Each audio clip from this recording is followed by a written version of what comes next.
everyone and welcome to Alena Media TV. My name is Janet Agbalanyo. It's time for our African history, but let's go for a break. When I come back, we'll delve into it.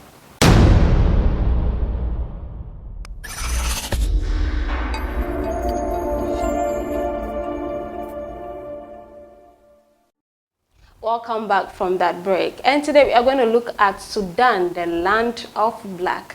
The beautiful people of Sudan. So, Sudan, country located on the northeast Africa, and the name Sudan derived from the Arabic expression Bilad al-Sudan, that means the land of black. Anyway, I don't know the reason why they gave that name to them, but then they are beautiful, by which Arab geographical refers to the settled African countries that began at the northeast edge of Sahara.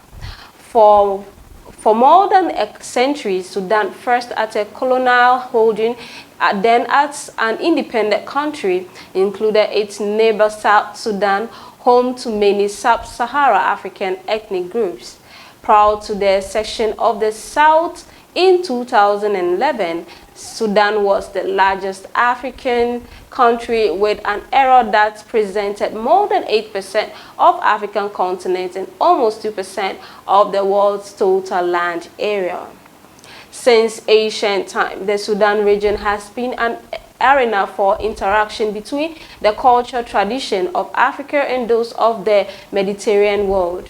In the Arabic language achieved as descendantly in many northern parts of the region, while other African language and culture predominated in the south. The country became independent in 1956 and has been numbered changing in government since then. Successive regimes found it difficult to win general acceptance from their diverse political constituencies, and early conflict arose between those northern leaders who hoped to impose unity upon the nations through the vigorous intention of Islamic law and culture to all parts of the country and those who possessed this policy. The latter include the majority of Southern and the Northeast who favored a secular government. From 1955 until 1972, there prevailed a costly and division civil war fought largely in the south but punctuated by violent incidents in the north. The Addis Ababa Agreement of 1972 ended the conflict only temporarily. And in 1983, the civil war assumed.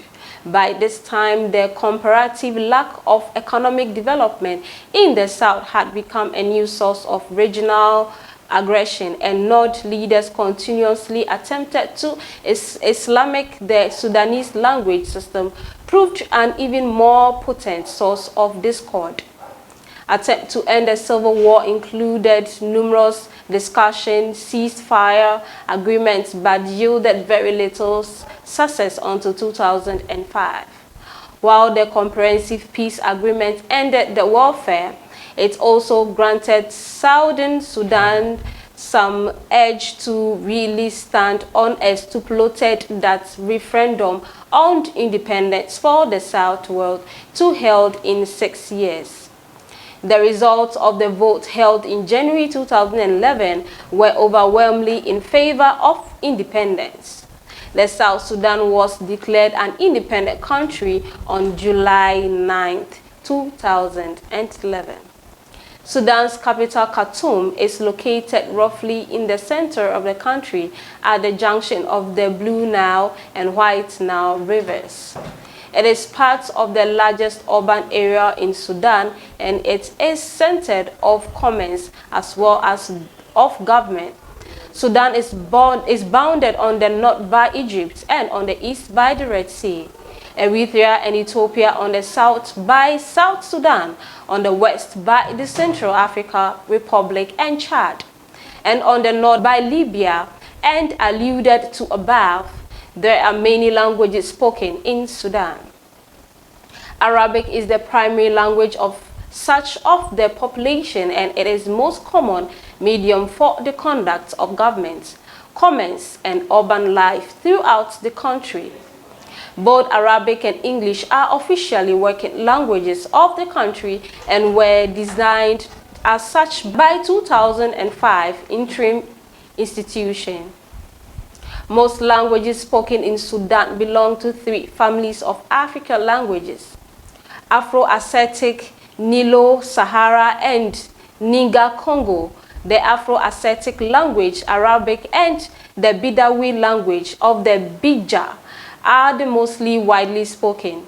The Nilo-Sahara language include the many Numbian language spoken in various places across the country, the Zaghawa and the Fair language spoken primarily in the west and southeast respectively, and the Dinka language spoken in the south. The Niger-Congo family is represented by the numerous Kadofania languages spoken in southern Sudan and other languages spoken by similar ethnic groups. To surmount this language barrier, the vast majority of Sudanese have become multilingual with Arabic and, to lesser extent, English as second language. This is African history, and we've learned a lot about Sudan. So those of you who don't know how Sudan emerged and the language spoken, I think you've learned a lot. Thanks for watching, and do send us your comment. I'll read them for you. See you next week. Bye-bye.